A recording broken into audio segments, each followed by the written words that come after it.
అవకాశం ఇచ్చిన మరి బ్రదర్ ఇజ్రాయెల్ గారికిను మీ అందరికి కూడా నా హృదయపూర్వక వందనాలు తెలుపుకుంటున్నానండి. మరి ప్రభుని బట్టి నేను ఎంతో స్తుతిస్తున్నాను. మరి ఈ గ్రూప్లో మరి ఇజ్రాయెల్ గారి ద్వారా ఇది రెండో తరుణం దేవుడు నాకు ఇచ్చినాడు. మరి దాన్ని బట్టి దేవునికి వందనాలు తెలుపుకుంటున్నాను. మరి వాక్యంలోనికి వెళ్దాం. నేను కాలయాపన చేయను. క్లియర్గా ఉందండి? నా వాయిస్ వినిపిస్తుందా? yes sir, clear.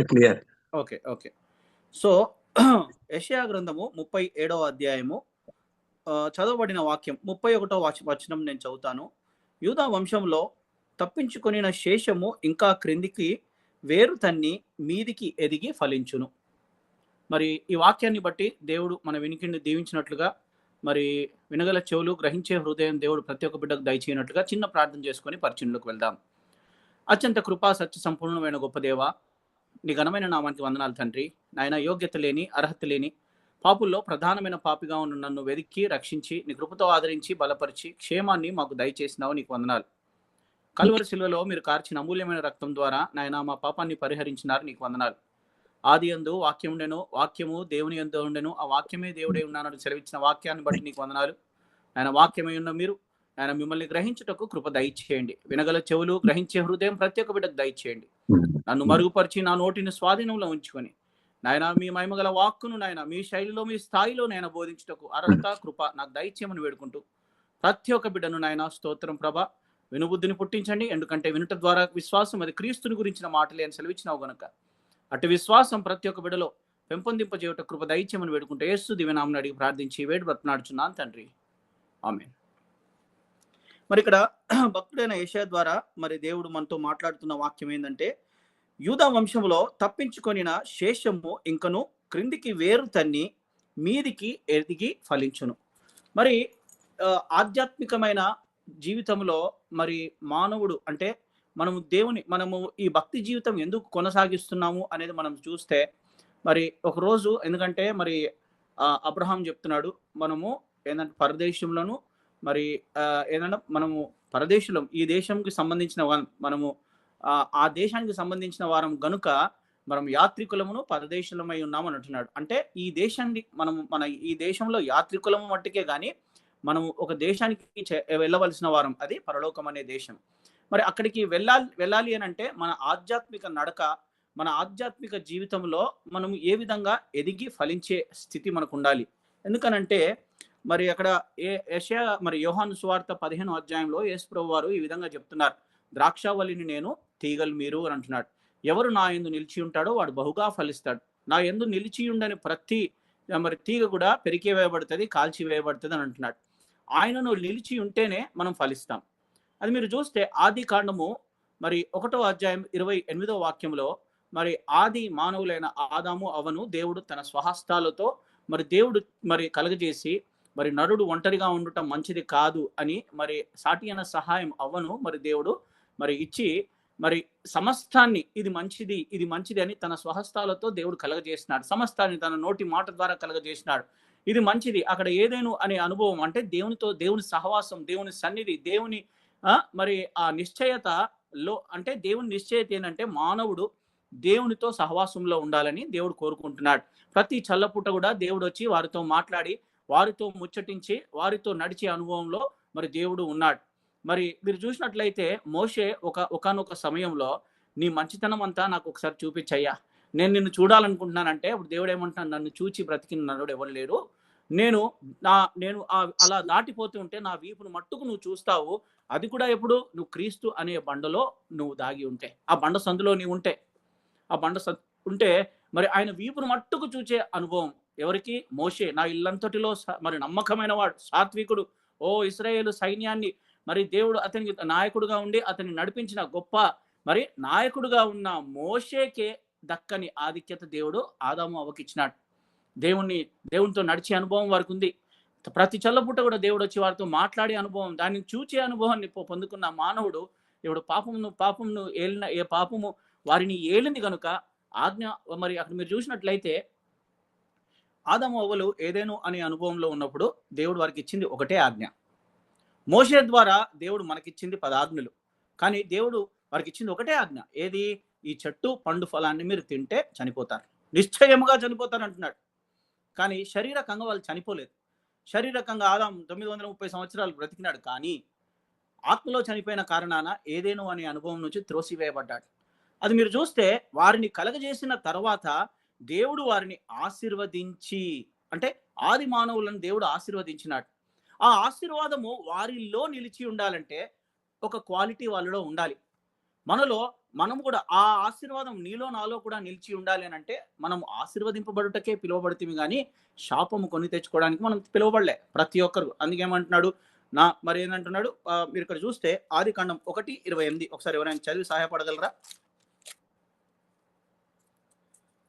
ఆది కాండం 1:28 నేను చదువుతాను. దేవుడు వారిని ఆశీర్వదించెను ఎట్లనగా, మీరు ఫలించి అభివృద్ధి పొంది విస్తరించి భూమిని నింపుడని, భూమిని నిండించి దానిని లోబర్చుకొనుడి. మరి దేవుడు మొదటిగా కలగజేయబడిన మరి మానవులను దేవుడు ఆశీర్వదించినట్లు మనం జ్ఞాపకం చేసుకుంటున్నాం. ఆ ఆశీర్వాదం వారిలో నిలిచి ఉండాలంటే ద వెరీ ఫస్ట్ దేవుడు ఇచ్చిన కండిషన్ ఏంటంటే మీరు ఫలిస్తేనే కదా. ఇప్పుడు మనము ఒక మొక్కను నాటినాం, ఒక విత్తనాన్ని వేసినాం. ఆ విత్తనం వేసిన తర్వాత మనం ఏం చేస్తాము, దానికి కావాల్సిన మంచి దాన్ని ఏమంటారు, మట్టి బాగా దానికి కవర్ అయ్యేటట్టు మట్టి కవర్ చేసేసి దానికి నీరు పోస్తూ ఉంటాం. దానికి కావాల్సిన విటమిన్ డి, అంటే ఎండ తగులుతుందా లేదా, ఎందుకంటే ఎండ ఉంటేనే అది ఎదుగుతుంది, అది ఫలిస్తుంది. అందుకని అన్ని సమపాళ్లుగా ఉన్నాయా లేదా అనేది మనం చూస్తాం. మరి దేవుడు కూడా వారిని ఆశీర్వదించేసినాడు, కానీ ఆ ఆశీర్వాదము ఆ మానవుల్లో నిలిచి ఉండాలంటే వారు చేయవలసినవి కొన్ని ఉన్నాయి. ఏమంటున్నాడు, మీరు ఫలించి, చూడండి ఎవరంటున్నాడు, మీరు ఎట్లనగా మీరు ఫలించి అభివృద్ధి పొంది విస్తరించి భూమిని నిండించి దానిని లోపరుచుకోవాలి. మరి ఫలించే అనుభవం మరి ప్రతి ఒక్కరికి ఫలమే కావాలి, కానీ ఆ ఫలించే అంటే ప్రతి ఒక్కరికి ఆశీర్వాదమే కావాలి, కానీ ఈ మూడు మరి దేవుడు ఏదైతే మానవ జీవితంలో కావాలి అని కోరుకుంటున్నాడో అది పక్కకు పెట్టేస్తున్నాం. మరి ఒక దృష్టాంతంగా ఒక ఉపమానం చెప్తాను. ఒక దైవజనుడు ఒక సంఘానికి ఇలాగే వర్తమానికుడిగా పిలువబడితే వెళ్ళాడు. ఆ వర్తమానం చెప్పక ముందు అందరు కూర్చుంటారుగా, అలాగా కూర్చుంటే ఒక చిన్న పిల్లవాడు మరి ఆడుకుంటున్నాడు. అతని చుట్టూ ఒక 5-6 పిల్లవాళ్ళు ఉన్నారు. ఆ చిన్న పిల్లవాడు మరుగుజ్జు స్థితిలో ఉన్నాడు. వాడు అంత మరుగుజ్జులాగా అయిపోయినాడు. వాడికి మీసాలు వచ్చేసినాయి, వాడి నోటంట మరి ఉమ్ము కారుతూ ఉంది. అంటే వాడికి మరి శరీర సంబంధమైన మరుగుజ్జుతనం వచ్చేసింది. వాడికి ఫిజికల్లీ అండ్ మెంటల్లీ హ్యాండిక్యాప్డ్గా ఉన్నాడు వాడు. అంటే వాడి వయస్సు పెరుగుతుంది, కానీ వాడిలో శారీరకంగాను మానసికంగాను ఎదుగుదల లేదు. వాళ్ళలో తల్లి అక్కడే పక్కకే కూర్చుంది, కానీ ఏమవుతుంది, ఆ పిల్లవాళ్ళంతా వాడి చుట్టూ ఉన్న పిల్లవాళ్ళంతా వాడిని గిచ్చుతున్నారు, వాడిని జుట్టు లాగుతున్నారు, వాడిని మొట్టికాయలు కొడుతున్నారు, కానీ వాడు నవ్వుతూ ఉన్నాడు. వాడికి తెలియదు ఏం చేస్తున్నారో, పక్క పిల్లలు ఏం చేస్తున్నారో వాడికి తెలియదు. కానీ అది చూసిన తల్లికి అది ఎంత హృదయ విదారకమైన పరిస్థితి అండి. ఏ తల్లికి అది ఆ పరిస్థితి ఆనందంగా ఉంటుంది చెప్పండి? అది ఏ తల్లికి ఆనందంగా ఉంటుంది? అంటే తన కళ్ళ ముందు ఇదే పిల్లవాడితో పుట్టిన వేరే పిల్లవాళ్ళు వాళ్ళు ఎదుగుతూ వాళ్ళు పెద్దగా అయిపోయినారు. అన్ని విషయాల్లో వాళ్ళు ఎదుగుతున్నారు, మానసికంగా ఎదుగుతున్నారు, శారీరకంగా కూడా వారు ఎదుగుతూ ఉన్నారు. కానీ పిల్లవాడు మట్టుకు వాడికి మీసాలు వచ్చేసినాయి, వాడు ఇంకా చిన్న పిల్లవాడిలాగానే ఉన్నాడు. అది ఏంటంటే ఆత్మీయంగా మరి దేవుడు కూడా అదే రీతిగా మనల్ని ఆలోచిస్తూ ఉంటాడు. ఎందుకు మీరు చూస్తే హెబ్రీలకు రాసిన పత్రిక 4వ అధ్యాయము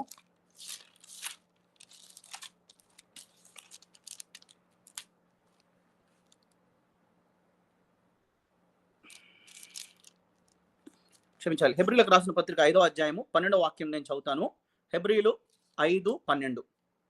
కాబట్టి కాలం బట్టి చూస్తే మీరు బోధకులుగా ఉండవలసిన వారై ఉండగా దేవోక్తులలో మొదటి మూల పాఠములు ఒకడు మీకు మరలా బోధింపవలసి వచ్చెను.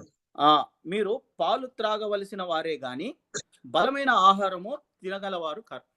ఏందంట, వాడు శారీరకంగా ఎదుగుదల లేదు, వాడికి మానసికంగా గాను ఎదుగుదల లేదు. కానీ దేవుడు ఏమంటున్నాడంటే మనము దేవుని పిల్లలమే. అవును, మనము దేవుని పిల్లలమే. మొదటి యోహాను పత్రిక 3వ అధ్యాయం 1వ వాక్యం. మనం దేవుని పిల్లలమే. దేవుడు మనకి ఎట్టి ప్రేమ అనుగ్రహించిన చూడుడి, అవును మనం దేవుని పిల్లలమే అని అంటున్నాడు అక్కడ. మరి దేవుని పిల్లలుగా ఉండవలసిన నీవు నేను ఆయన పిల్లలుగా ఉంటే ఆయన ఏమనుకుంటాడు? అరే శరీరకంగానే కాదు, ఆత్మ అంటే మరి ఆధ్యాత్మికమైన ఎదుగుదల కూడా మనకు అవసరం. సంవత్సరాలు జరిగిపోతున్నాయి. సంవత్సరాల తరబడి మనం సంఘానికి వెళ్తుంటాం, సంవత్సరాల తరబడి మరి ఈ భక్తి జీవితాన్ని కొనసాగిస్తూ ఉంటాం, కానీ ఆధ్యాత్మికమైన స్థితి ఇంకా ఎక్కడుందిరా బాబు అంటే ఎక్కడుంది గొంగడి అంటే వేసిన దగ్గరే ఉంటుంది. ఒకవేళ మన స్థితి ఆ విధంగా ఉందేమో. అందుకే దేవుడు ఇక్కడ మీరు చూసినట్లయితే మన మూల వాక్యము ఒకసారి ఎవరైనా చదువుతారా బ్రదర్? మళ్ళీ యెషయా గ్రంథం 37:31.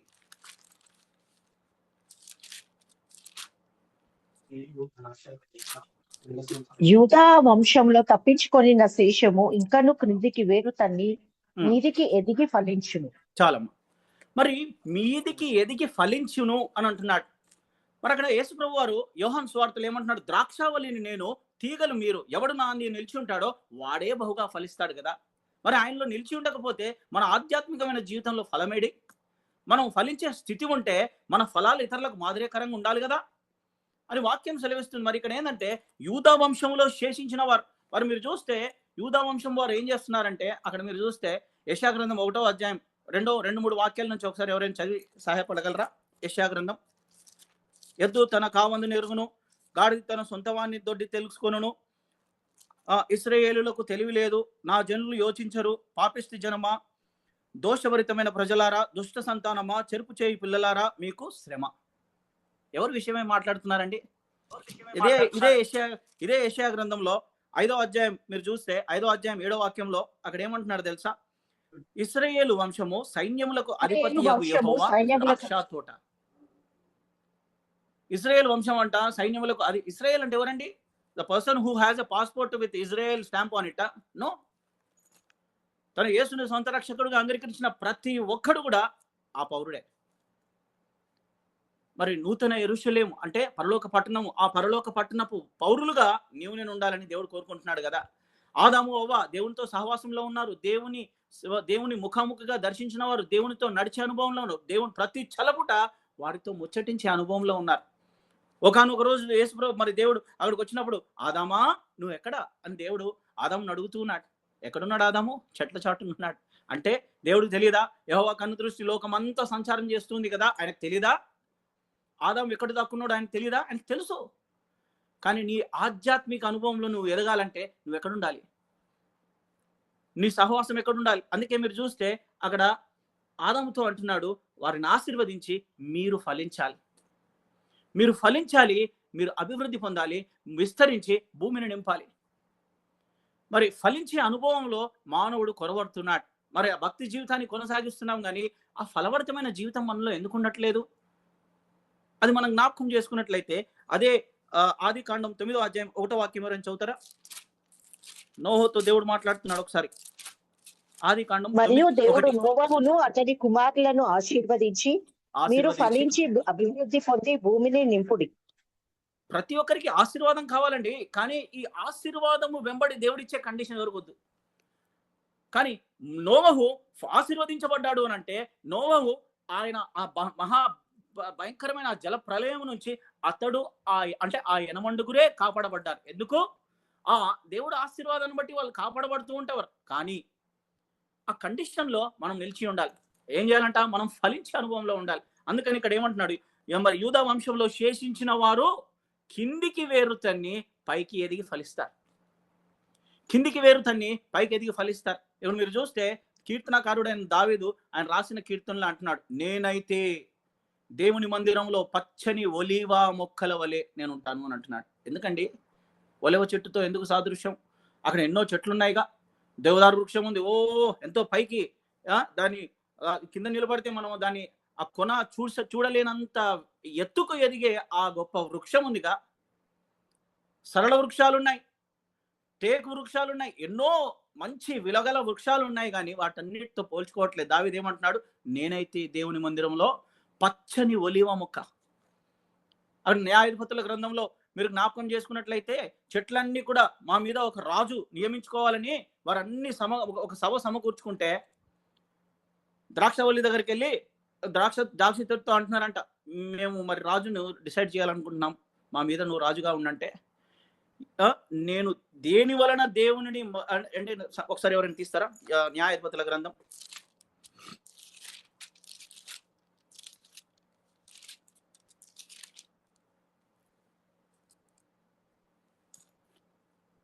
న్యాయాధిపతుల గ్రంథం 9వ అధ్యాయము 8 నుంచి చదువుతారా?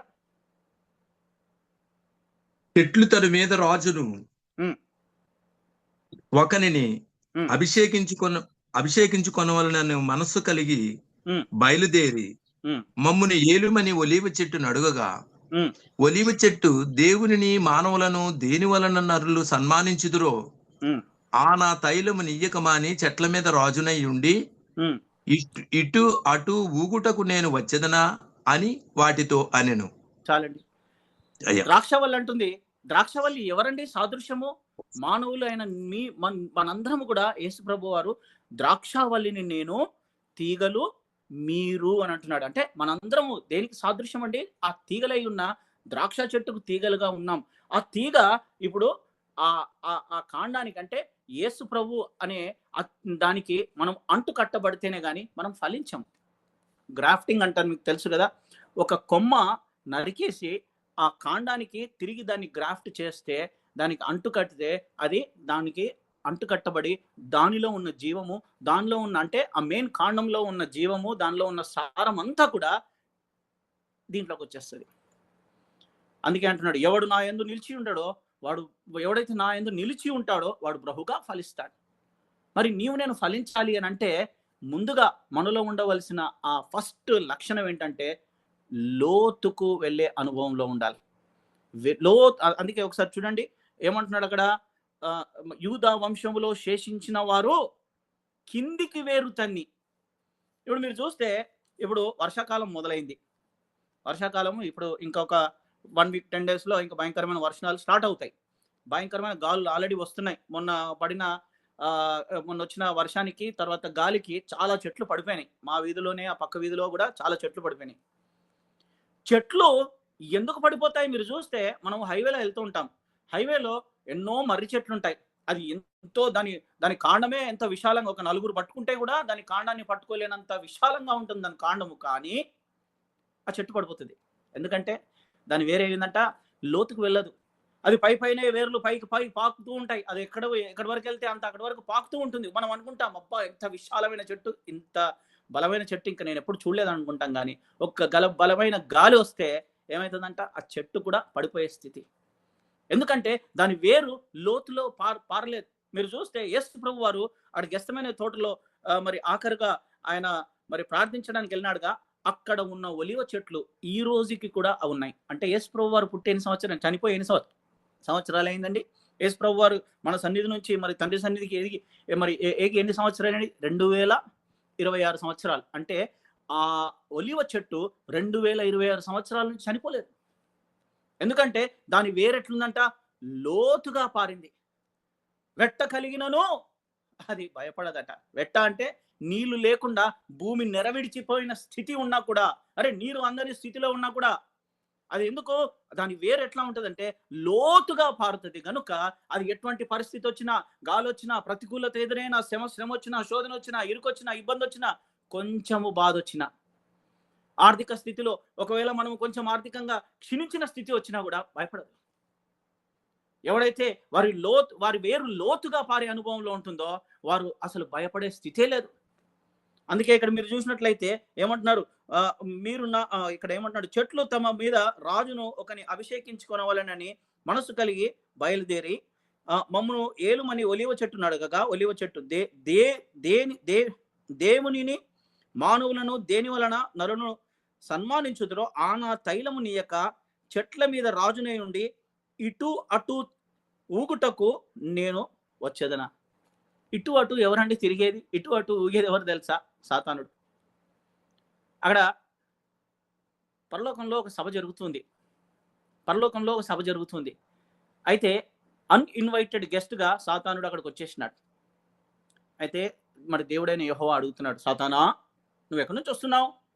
అయితే నేను భూమి మీద ఇటు అటు తిరుగుతూ వస్తున్నాను. ఈ ఇటు అటు తిరిగే వాళ్ళు చాలా మంది మనం చూస్తాం, మన సంఘాల్లో కూడా చూస్తూ ఉంటాం. వాళ్ళు ఇటు అటు తిరుగుతుంటారు, ఒక సంఘానికి కట్టుబడి ఉండరు వాళ్ళు. వాడు ఇటు అటు తిరుగుతున్నాడంటే వాడు సాతాను సంబంధే. ఇక్కడ అంటున్నది, మరి ఇక్కడ ద్రాక్ష చెట్టు అంటుంది, నేను ఇటు అటు ఊగడానికి నాకేం పని, నేను ఏం చేయాలి? నేను దేవుని మయంపరచాలి, మానవుని కనపరచాలి, మరి దేవుని మయంపరచాలి. ఆ తైలాన్ని ఇవ్వక నేను ఇటువరకు తిరగడానికి నాకేం ఐఎమ్ సారీ అని అంటున్నాను. మరి ఫలించే అనుభవంలో ఉంటే మనం ఆ స్థితి మనలో ఉండాలి. అందుకని ఇక్కడ మరి ఒలీవ చెట్టుకున్న శ్రేష్టమైన గుణం ఏంటంటే ఆ తైలంతో దేవుని మయపరుస్తుంది. ఎందుకు ఆ తైలం ఇంకా వస్తుంది అని అంటే దాని వేరు ఎట్లుందంట, లోతుకు పారే అనుభవంలో ఉంది. అది ఎటువంటి స్థితి వచ్చినా, గాలివాన్ వచ్చినా, వరదలు వచ్చినా, తుఫాన్ వచ్చినా, భయంకరమైన పెను గాలి వచ్చినా కూడా, అంటే మన జీవితంలో ఎన్నో శ్రమలు వచ్చినా కూడా కదల్చబడు. అందుకే కీర్తనకారుడు అంటాడు, యెహోవా నా కుడి పార్శ్వమున ఉన్నాడు కనుక నేను కదల్చబడను. ఒకసారి యోబు గ్రంథానికి వస్తారా? యోబు గ్రంథం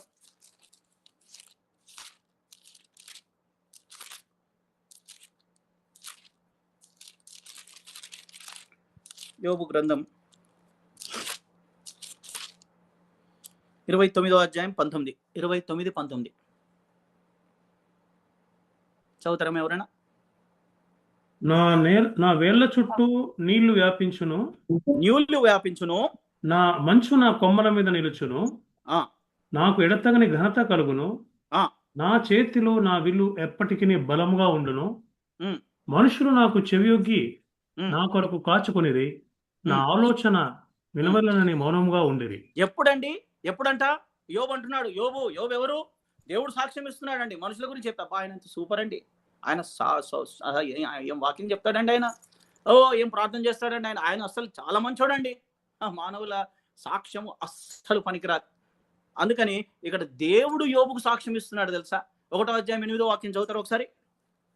యోబు 1:8. అందుకు యెహోవా యోబు సంగతి ఆలోచించితివా? నీవు నా సేవకుడైన యోబు సంగతి ఆలోచించితివా? ఎంత గొప్ప టైటిల్ ఇస్తున్నాడు తెలుసా. నాకు చాలా మంది పాస్టర్స్ తెలుసండి. మరి మా నాన్న బ్రాహ్మణ కుటుంబంలో నుంచి మరి రక్షణ పొందినాడు. రక్షణ పొంది మరి 8 మంది కుటుంబంలో 8 మంది అయితే ఆఖరు వాడుగా మా నాన్న ఉండేవాడు. మరి ఆయన రక్షణ పొంది ఆయన ఇప్పుడు పాలిటెక్నిక్ చదివేటప్పుడే మరి హైదరాబాద్లో ఉన్న పాలిటెక్నిక్ కాలేజ్, మాసప్ ట్యాంక్ పాలిటెక్నిక్ కాలేజ్లో ఆయన చదువుకున్నాడు. AMITE చేశాడు అక్కడే.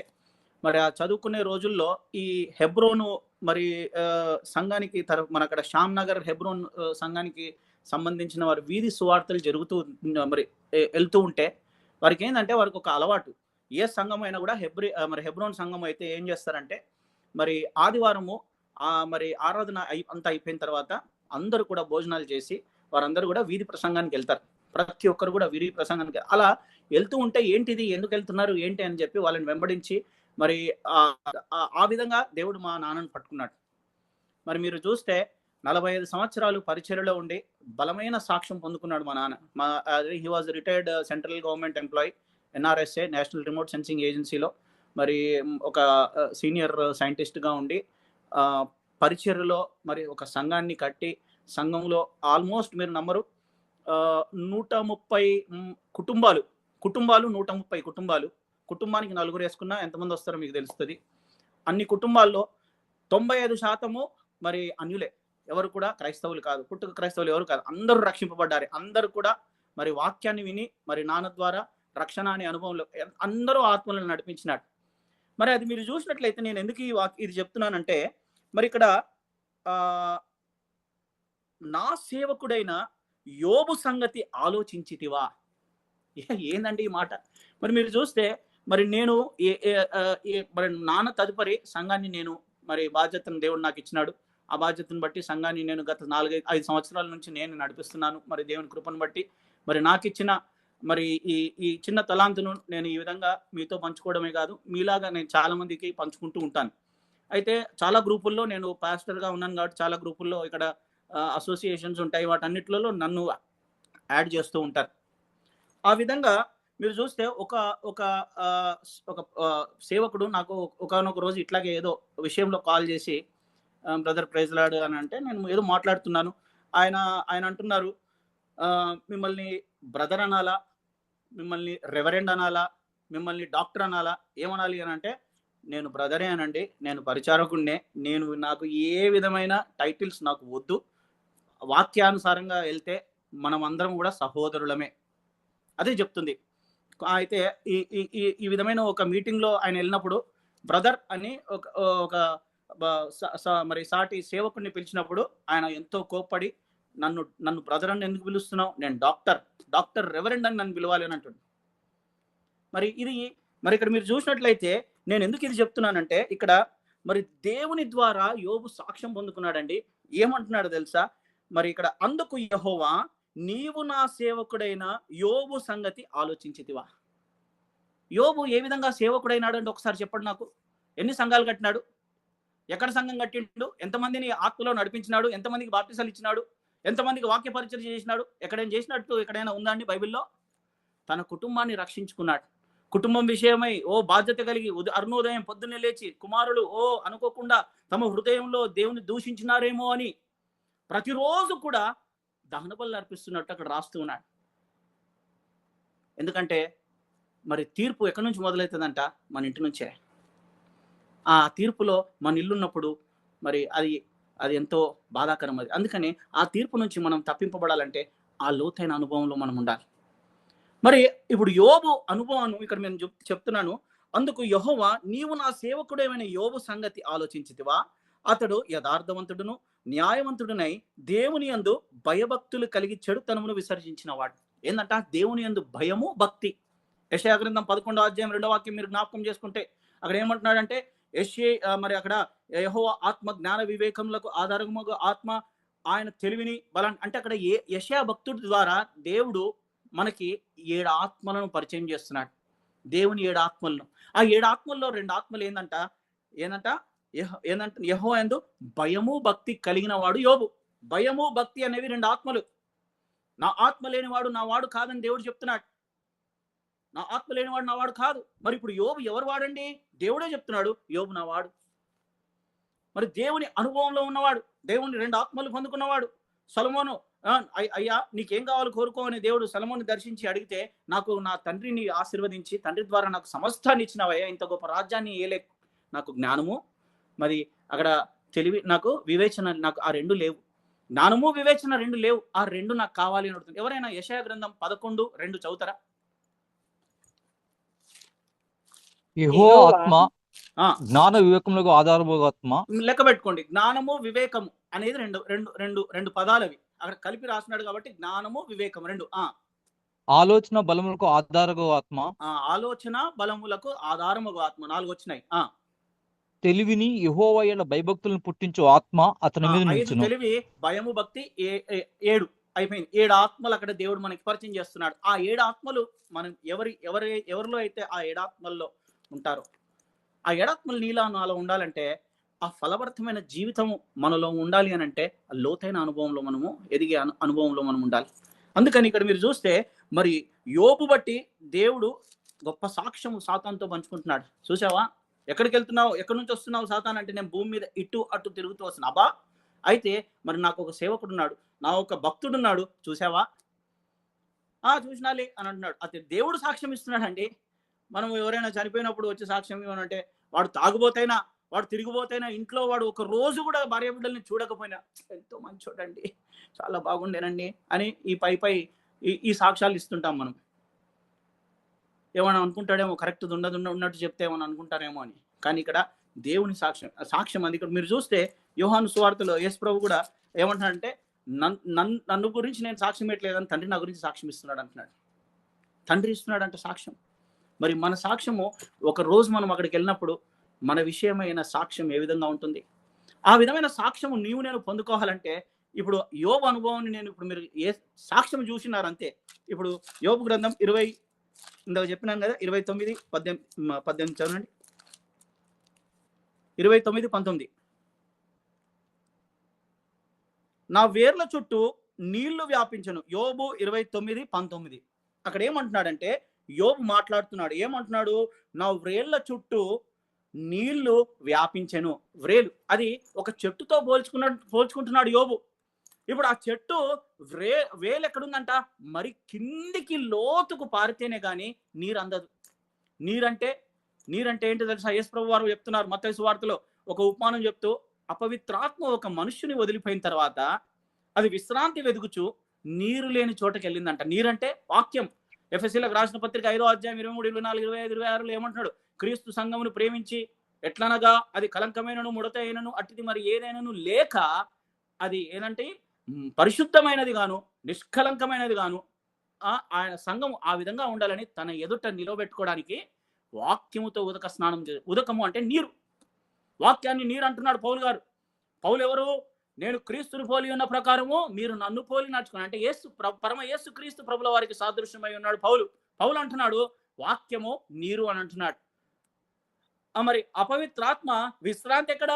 ఏ హృదయంలో అయితే నీరు ఉండదో, ఏ హృదయంలో అయితే వాక్యం ఉండదు, ఏ ఇంట్లో అయితే వాక్యం ఉండదు, ఏ సంఘంలో అయితే వాక్యం ఉండదో అక్కడ సాతానికి చోటు. వాక్యాన్ని నీరు అంటున్నాడు ప్రభుల వారు కూడా. మరి ఇక్కడ ఏమంటున్నాడు? నా వ్రేళ్ల చుట్టూ నీళ్లు వ్యాపించెను.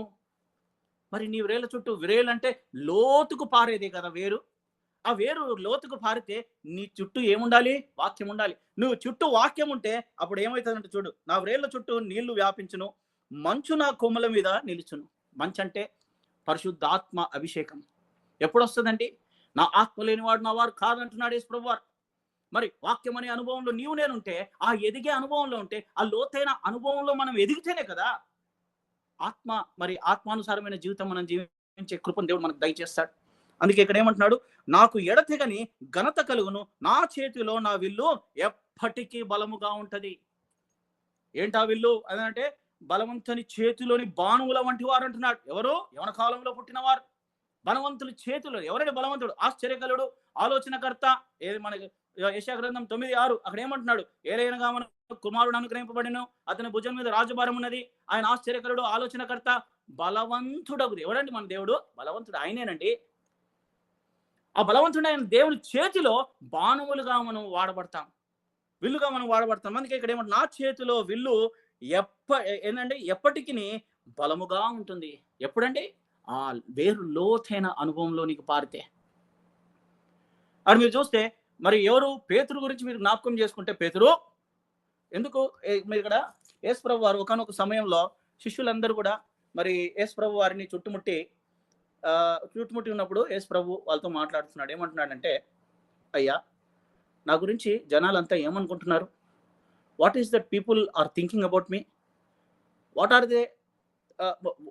వాళ్ళు ఏమనుకుంటున్నారు అంటే నేను ఎవరు అని వాళ్ళు అనుకుంటున్నారని యేసు ప్రభు అడిగినప్పుడు కొందరు ఏమన్నారట, మీరు ఏలియా అని కొంతమంది అనుకుంటున్నారు, కొందరు ప్రవక్త అయిన ఇర్మియా అని అనుకుంటున్నారు, కొందరు బాప్టిజం ఇచ్చే యోహాన్ అనుకుంటున్నారు, మరి కొందరైతే మీరు వేరే ప్రవక్తలు అనుకుంటున్నారు, ఒకరు బయల్జోబు అనుకుంటున్నారయ్యా అని అందరూ అని అంటే, సరే వారందరి విషయం ఓకే, పేతురు నువ్వు చెప్పు, నువ్వేమనుకుంటున్నావు అని అంటే, దేవుని కుమారుడవైన క్రీస్తువు అని నేను ఎరుగుదును అని అంటాడు. అప్పుడు యేసు ప్రభువు ఏమన్నాడు తెలుసా? పేతురు, ఇది నీకు మనుషుల వలన కాదు కానీ పరిశుద్ధాత్ముడే నీకు ఇది బోధపరిచినాడు, ఇది ఎవరికి చెప్పకు అని అంటాడు. అప్పుడు దేవుడు అంటున్నాడు, పేతురు నువ్వు ఇప్పుడు పేతురు కదా, నువ్వు కేఫా అంటే రాయి. మరి యేసు ప్రభు దేనికి సాదృశ్యము? మనం ప్రార్థన చేస్తాం, అందరూ ఆత్మ సంబంధమైన ఒకే బండలోనిది త్రాగిరి, ఆ బండ క్రీస్తు అనే బండ. ఆ బండను బద్దలు కొడితే ఏమొస్తాయి? రాళ్ళే వస్తాయి. దాంట్లో ఏది ఉంటుందో అదే పరిమాణం చిన్నది అంతే, కానీ దాంట్లో ఉన్నయే దీంట్లో ఉంటాయి, దాంట్లో ఉన్న మరి ఖనిజాలే దీంట్లో ఉంటాయి. Same minerals are found in the stone or the big rock. అందుకే యేసు ప్రభువు అంటున్నాడు, మరి క్రీస్తును పోలిన వాడు పౌలు అని సాక్ష్యం ఇచ్చుకున్నాడు. కానీ ఇక్కడ ప్రభు అంటున్నాడు, పేతురు నువ్వు పేతురువు కాదయ్యా, నువ్వు కేఫా అంటే రాయి, నాలో నుంచి వచ్చిన అనుభవం. అందుకే మీరు చూసినట్లయితే మరి యేసు ప్రభు వారు 5 రొట్టెలు 2 చేపలు 5,000 మందికి పంచి ఇచ్చిన తర్వాత అందరిని పంపించినాక శిష్యులతో అంటున్నాడు, మీరు నన్ను అద్దరికి కలుసుకోవడానికి బేత్సైదా అనే గ్రామంకి రండి, అద్దరిని కలుసుకోండి నన్ను. మనము ఈ దరిలో ఉంటే ఆయనను కలుసుకోలేం. ఈ దరి ఈ లోకానికి సాదృశ్యం, ఆ దరి పరలోకం. ఆ దరికి కలుసుకోవాలంటే వాళ్ళకి శ్రమ ఎదురైంది, వారికి శోధన వచ్చింది, వారికి ప్రతికూలత వచ్చింది, వారికి మరి పెనుగాలు వచ్చింది, తుఫాను వచ్చింది, అలా తాకిడి వచ్చింది. లోకంలో ఉన్న మీకు శ్రమ కలుగుతుంది, అయినా ఏమంటున్నాడు? ధైర్యం తెచ్చుకోండి, ఎందుకు నేను లోకాన్ని జయించినాను అంటున్నాడు. ఆ లోకాన్ని జయించిన జయశాలి అనే దేవుని వైపు మనం చూస్తూ ఉంటే మన ప్రయాణము ఎంత కఠినంగా ఉన్నా, నీకు నీ జీవితము ఎన్ని ముళ్ళ బాటల మీద ఉన్నా, ఎన్ని శ్రమలు, శోధనలు, ఇరుకులు, ఇబ్బందులు, ప్రతికూలతలు, ఆవేదనలు, అవమానాలు ఎన్ని ఉన్నా కూడా భయపడకు, నేను నీకు తోడై. ఫర్ లో ఐఎమ్ విత్ యూ ఆల్వేస్, లో ఐఎమ్ విత్ యూ ఆల్వేస్ అంటున్నాడు. ఒక రోజు కాదంటే 2 రోజులు కాదు. భయపడకు, నేను నీకు తోడై ఉన్నానని 365 సార్లు బైబిల్ అంతట్లో దేవుడు మనల్ని బలపరిచే గొప్ప దేవుడు మనకు దేవుడుగా ఉన్నాడు. యెహోవా దేవుడుగా కలిగిన ప్రజలు ధన్యులు అంటున్నాడు. అతి ధన్యకరమైన జీవితాన్ని దేవుడు మనకు దయచేసినాడు. అక్కడ మీరు చూస్తే పేతురు మరి ఆ క్రీస్తు అనే అనుభవం నుంచి వచ్చిన వాడే. అక్కడ మరి ఓడలో శిష్యులందరూ ఉన్నారు, ఆ పడవలో శిష్యులందరూ ఉన్నారు. ఓ యోహాను ఎవరండి? యేసు ఎక్కువగా ప్రేమించిన శిష్యుడు ఎవరు అని అంటే యోహానే. మరి దేవుని రొమ్మున యేసు రొమ్మున ఆనుకోబడిన శిష్యుడు ఎవరంటే యోహానే. అందరూ విడిచిపోయినారు. ఆయన సిలువలో వేలాడుతుంటే ఒక్కడే శిష్యుడు ఉన్నాడు, యోహానే. అంత ప్రేమించిన యోహాను కూడా అదిగో భూతం, అదిగో దయ్యం, నీళ్ళ మీద యేసు ప్రభువు వారు నడుచుకుంటూ వస్తూ ఉంటే అమ్మో భూతం వస్తుంది అని అంటున్నారు. భయపడకండి పిల్లలారా, నేనే అని అంటున్నాడు. అయితే నీవే ప్రభువు అయితే నన్ను ఈ నీటి మీద నడిచి నీ దగ్గర రావడానికి అధికారమే ఎవరికైనా ఉంటుందా అండి? ఆ ధైర్యం ఉంటుందా? నీళ్ళ మీద నడిచిన యేసు ప్రభు తప్ప ఎవరైనా నడిచినారంటే అది పేతురే. అందుకే దేవుడు అంటున్నాడు, పేతురు నీ బండ మీద నా సంఘాన్ని కడతాను. అందుకే మరి అపోస్తలుల కార్యం 2వ అధ్యాయంలో మీరు చూస్తే ఆయన బోధించినప్పుడు ఏం బోధించినాడండి? యేసు వదకు తేబడిన గొర్రె వలె మౌనంగా ఉండి ఆయన మరి సిలువ మరణాన్ని మరి అప్పగించుకున్నాడు, సిలువ మరణం పొందినాడు అనే సాక్ష్యాన్ని, ఆ వాక్యాన్ని వారికి బోధిస్తే ఆ వాక్యము వారి హృదయంలో జొచ్చినందున, వారి హృదయంలో పొడవబడినందున వారు రక్షణ అనే అనుభవంలోకి వచ్చినారు. ఒకే రోజు 3000 మంది బాప్టిజం అనే అనుభవం. ఎందుకు అంటే వారిలో వేరు లోతుకు పారే అనుభవంలో ఉంది. సంవత్సరాల నుంచి తరబడి మనం వాక్యాన్ని వింటూ ఉంటాం. ఎవరండి? అబ్బా మేము మా 4 ఫాదర్స్ అంతా మేము క్రిస్టియన్సే అండి అని అంటారు. కానీ అందుకే హెబ్రీలకు రాసిన పత్రిక 5వ అధ్యాయం, మరి అక్కడ 5వ అధ్యాయంలో ఇందాక చదివిన వాక్యం కాలం బట్టి చూస్తే మీరు బోధకులుగా ఉండవలసిన వారు, కానీ ఒకరు మరలా మూల పాఠములు బోధింపవలసి వచ్చింది. మీరు పాలు త్రాగే అనుభవంలోనే ఉన్నారు, కానీ మీరు బలమైన ఆహారము తీసుకోదగిన. అందుకన్నాడు యేసు ప్రభు అంటున్నాడు, పరలోకం నుంచి దిగి వచ్చిన జీవాహారాన్ని నేనే. ఆ ఆహారం తినే స్థితిలో లేరు ఇంకా. ఎందుకంటే అది ఇస్తే వీడికి జీర్ణం కాదు, అది ఇస్తే ఆయనకి గొంతులో అటక ఇచ్చేస్తుంది, అది వాక్యం ఇస్తే వానికి బౌన్సరు, ఏందో అర్థమయ్యే స్థితిలో వాడు ఉండదు. వీడు ఎన్ని సంవత్సరాలైనా బైబిల్ పట్టుకునే ఉంటాడు, ఎన్ని సంవత్సరాలైనా వాని బైబిల్ కొత్తగా ఉంటుంది. ఎందుకంటే ఓన్లీ ఆదివారం ఒక్క రోజే తీస్తారు. ఎక్కడండి లోతైన అనుభవం ఎక్కడుంటుంది? అది మీరు చూస్తే పేతురు అంత అనుభవంలో ఉన్నా కూడా మరి ఆ యోహాను సువార్త 22 ఒకసారి ఆఖరి అధ్యాయానికి వస్తారా? యోహాను సువార్త 21వ అధ్యాయం, యోహాను సువార్త 21వ అధ్యాయం 5 నుంచి ఒకసారి చదువుతారా?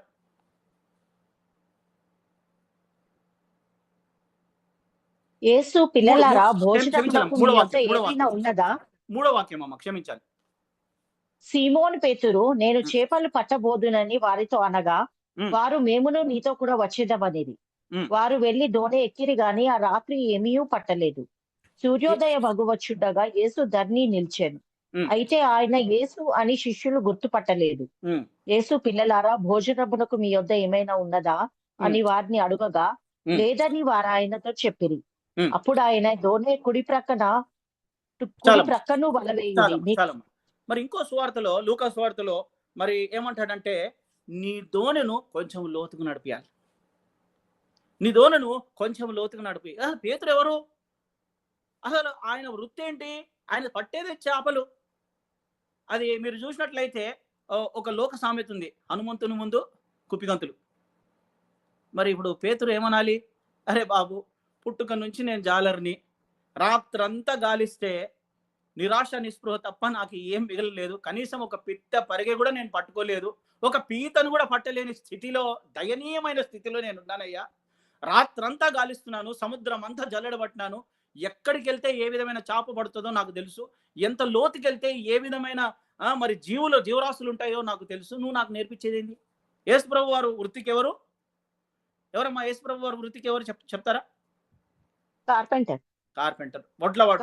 అరే నువ్వు నాకు వచ్చి నేర్పించేదేంటి అని అన్నాడా? యెహోవా మాట్లాడు.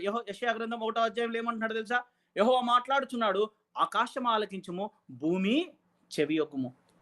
ఆయన మాట్లాడినప్పుడు నువ్వు విన్నట్లయితే ఆశీర్వాదకరమైన స్థితి, ఆదాముతో దేవుడు మాట్లాడినాడు, ఈ చెట్టు పండు ఫలాన్ని నువ్వు తింటే సస్తావు. విన్నాడు, కానీ ఆ ప్రకారమైన జీవితాన్ని అతడు జీవించలేదు. కార్యాచరణ తన జీవితంలో లేదు. అందరం వినేవారమే కానీ దాన్ని ఆచారయుక్తమైన జీవితం ఎవరిలో ఉండదు. క్రైస్తవులమే, క్రీస్తును పోలిన పేరుకు క్రైస్తవుడు అంటే ఏంటి? క్రీస్తును పోలినవాడు. ఏది మనం క్రీస్తును పోలితే నీలో ఆ ఫలభరితమైన జీవితం ఉందా? నువ్వు ఫలించాలంటే నీలో నీ వేరు లోతైన అనుభవంలో ఉందా? నీ వేరు చుట్టూ నీరు అంటే వాక్యం ఉందా? ఆది యందు వాక్యం ఉండెను, వాక్యం దేవుని యొద్ద ఉండెను, వాక్యమే దేవుడై ఉన్నాడు అంటున్నాడు. ఆ వాక్యం అనే అనుభవంలో ఉంటే కదా మనం ఫలిస్తాము. ఎవడు నా యందు నిలిచి ఉంటాడు అంటే ఆ వాక్యములో ఎవడైతే నిలిచి ఉంటాడో వాడే కదా ఫలించేది. ఆ వాక్యము లేదు, వాక్యము లేని జీవితము శూన్యం. అందుకని ఇక్కడ మీరు చూసినట్లయితే అక్కడ ఏమంటున్నాడు ఒకసారి చదవమ్మా. ఇప్పుడు చదివిన వాక్యం ఒకసారి చదువుతారా దయచేసి?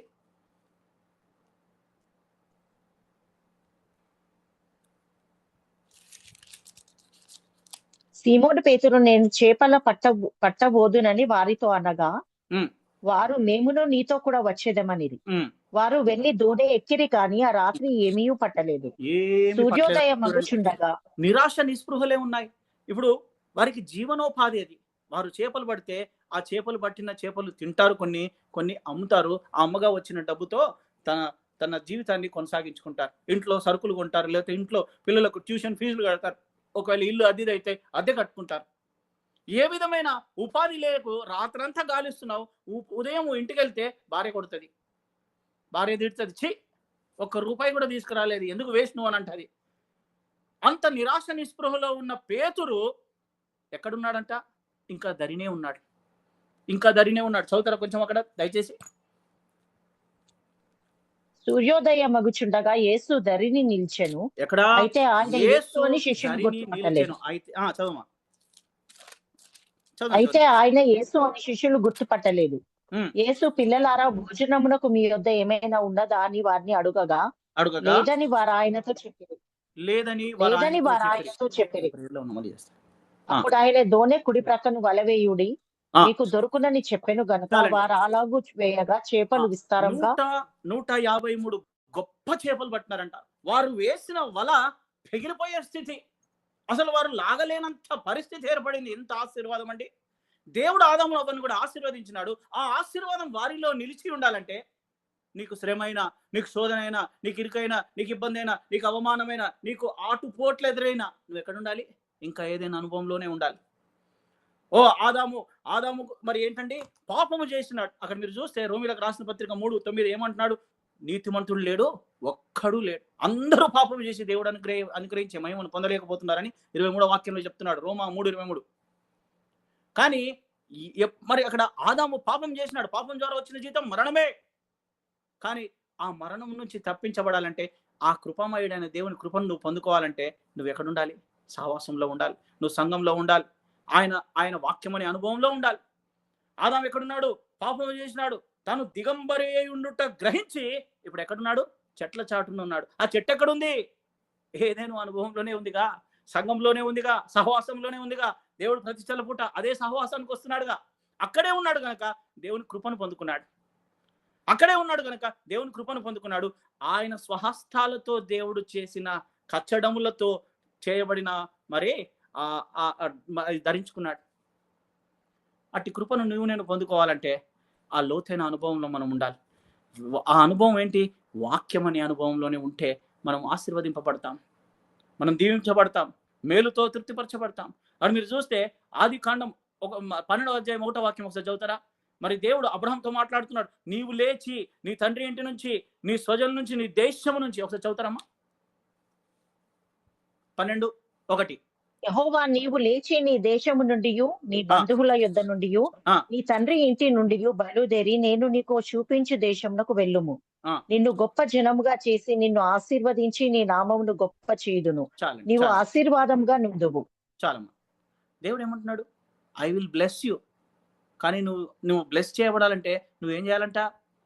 నువ్వు లేచి ఎక్కడున్నావు? నువ్వు ఇక్కడే కూర్చొని ఉన్నావు, ఇంకా చతికిలబడున్నావు. అక్కడే ఎక్కడున్నావు? ఒకసారి యెహోషువ గ్రంథం 24వ అధ్యాయం,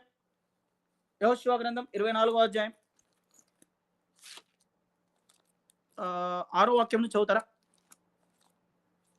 నేను ఐగుప్తులో నుండి మీ తండ్రులను రప్పించినప్పుడు మీరు సముద్రమునొద్దకు రాగా ఐగుప్తీయులు రథములతోనూ రౌతులతోనూ మీ తండ్రులను రెండో వాక్యం యెహోషువ జనులందరితో ఇట్లా నేను ఇశ్రాయేలీయుల దేవుడైన యెహోవా చెప్పునదేమనగా ఆది కాలము నుండి మీ పితరులు అనగా అబ్రహాముకును నాహోరుకును తండ్రి అయిన తెరహు కుటుంబకులకు నది యూఫ్రటీసు అద్దరిని నివసించి ఇతర దేవతలను పూజించిరి. ఏం చేస్తున్నారంట? అయితే నేను చాలండి. అక్కడ ఏమంటున్నాడంటే నది అద్దరినున్నవారు ఎవరు? అబ్రహాము మరి సహోదరుడు తెరహు, మరి అక్కడ మీరు చూస్తే నాహోరును తెరహు అతని తండ్రి అయిన తెరహు, వీళ్ళందరూ ఎక్కడున్నారు? నది అద్దరు యూఫ్రటీస్ అనే నది అవతల ఎవరున్నారు? అన్యజనులు ఉన్నారు, అన్య ఆచారాలు ఉన్నాయి, అన్య పద్ధతులు ఉన్నాయి. మరి మరి అక్కడ మీరు చూసినట్లయితే దేవుడు ఇచ్చిన ఆజ్ఞల్లో మొదటి ఆజ్ఞ, నేను తప్ప వేరొక దేవుడు మీకు ఉండకూడదు. పై ఆకాశం అందే గాని, భూమి అందే గాని, భూమి కింద నీళ్ళే అందే గాని దేని స్వరూపం మీరు చేసుకోకూడదు, దానికి సాగిలపడదు. ఇది ఆజ్ఞ. ఆజ్ఞ అతిక్రమం పాపం, పాపం ద్వారా వచ్చిన జీతం మరణం. ఆ ఆజ్ఞ అతిక్రమిస్తున్నావయ్యా నువ్వు. ఎక్కడున్నావు? అన్యజనులు నివసించే ప్రదేశంలో ఉన్నావు, అన్య ఆచారాల మధ్య ఉన్నావు, అన్య పద్ధతుల మధ్య ఉన్నావు. ఒకవేళ నువ్వు ఇంకా అదే స్థితిలో ఉన్నావేమో. అరే నా ఫ్రెండ్స్, నా బంధుమిత్రులు, లేకపోతే మనం అనుకుంటాం నన్ను ఎంతో ప్రేమించే వాళ్ళు కదా, అన్యులైనా సరే అన్యులతో విజ్జోడుగా ఉండొద్దు అని వాక్యం సెలవిస్తుంది. కొందరినైనా అగ్నిలో నుంచి లాగినట్టు లాగాలి. వాక్యం అనే అనుభవాన్ని వానికి బోధించాలి, ఎందుకంటే వారు నశించిపోతున్నారు. కొందరినైనా అగ్నిలోంచి లాగినట్టు లాగాలి. అందుకని ఇక్కడ మీరు చూస్తే అబ్రహాం ఆశీర్వదింపబడాలి అని అంటే దేవుడు అతనితో మాట్లాడుతున్నాడు, నీవు లేచి నీ తండ్రి ఇంటి నుంచి, నీ ఉన్న దేశం నుంచి. దేశం అంటే మరి గురజాడ అప్పారావు గారు మనకు ఒక పద్యం, మంచి పద్యాన్ని నేర్పించినారు. దేశం అంటే మట్టి కాదోయ్, దేశం అంటేను మనుషులై. ఎవరి మధ్యలో ఉన్నాడు? అబ్రహాము అన్య మనుషుల మధ్యలో ఉన్నాడు, అన్ని ఆచారాలు పాటిస్తున్న మనుషుల మధ్యలో ఉన్నాడు. నువ్వు అక్కడ ఉంటే నువ్వు ఆశీర్వదింపబడవు. నువ్వు ఆశీర్వదింపబడాలి అని అంటే వారితో నుంచి బయటికి రావాలి. ఒక్కసారి మళ్ళీ ఆ వాక్యం చదవమ్మా ప్లీజ్. 12:1.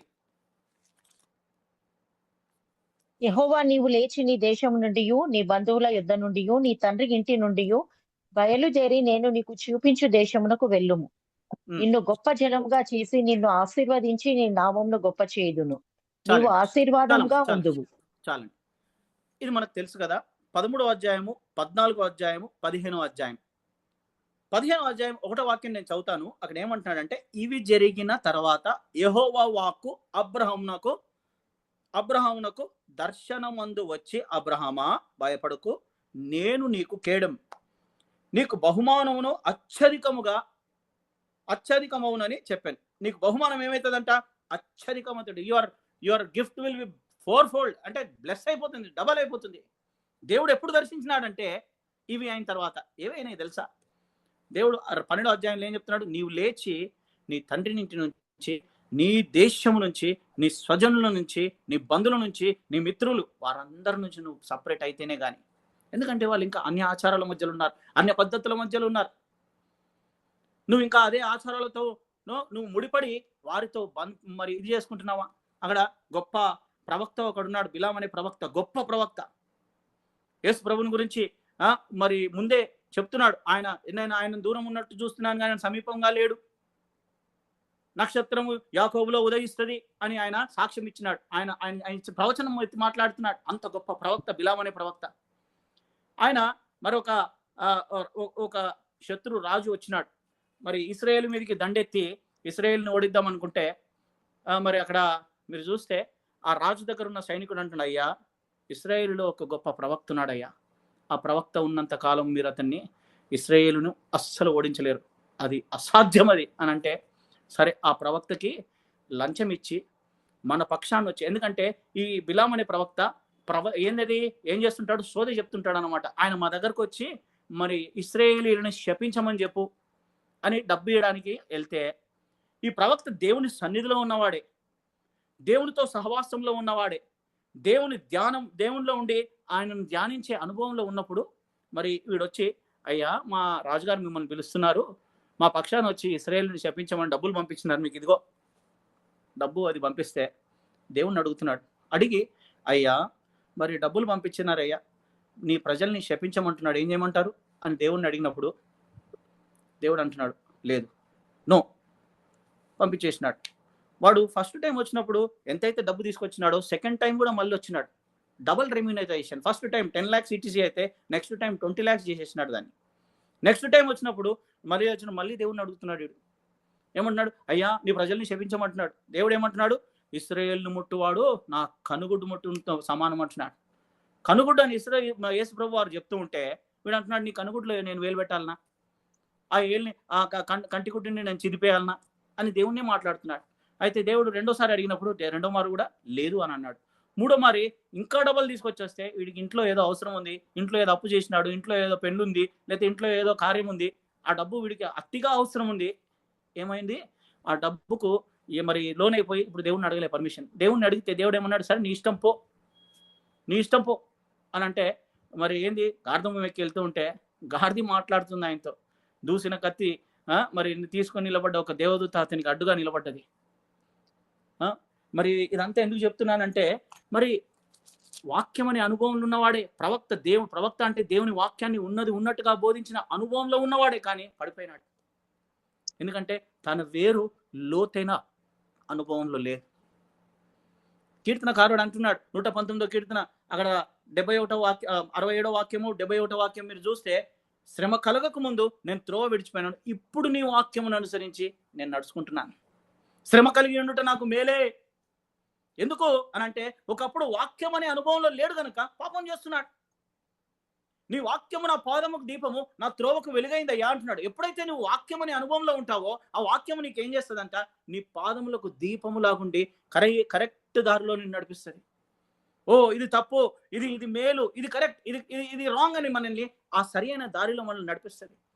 అందుకే అంటున్నాడు మరి యూదాలో శేషించిన వారు ఎన్నో శ్రమలు ఉన్నాయి, ఎన్నో ఇరుకులు ఉన్నాయి, ఎన్నో ఇబ్బందులు ఉన్నాయి. అక్కడ మీరు చూసినట్లయితే అక్కడ నెబుకద్నెజరు వారి మీదకి దండెత్తి సమస్తాన్ని పెంటదుబ్బగా చేసి అక్కడ ఉన్న ప్రజలందరినీ కూడా బానిసలుగా తీసుకెళ్ళిపోయినాడు. ఒక మారు కాదండి, ఎన్నో మార్లు యెరూషలేమా యెరూషలేమా కోడి తన పిల్లల్ని చేర్చుకున్నట్లు నేను మిమ్మల్ని చేర్చుకుని ఉండవంటిని కానీ ఎన్నో మార్లు చేర్చుకున్నాను అనుకుంటున్నా కానీ మీరు ఒళ్ళకపోతిరి అంటున్నాడు. ఎన్నో మార్లు కాపాడాలనుకున్నారు కానీ వాళ్ళు ఒప్పుకోలేదు. అందుకే ఇక్కడ శత్రువులు వారి మీదకి వచ్చి వారిని ముట్టడి చేస్తున్నారు, వాళ్ళని బానిసలుగా తీసుకెళ్ళిపోతున్నారు.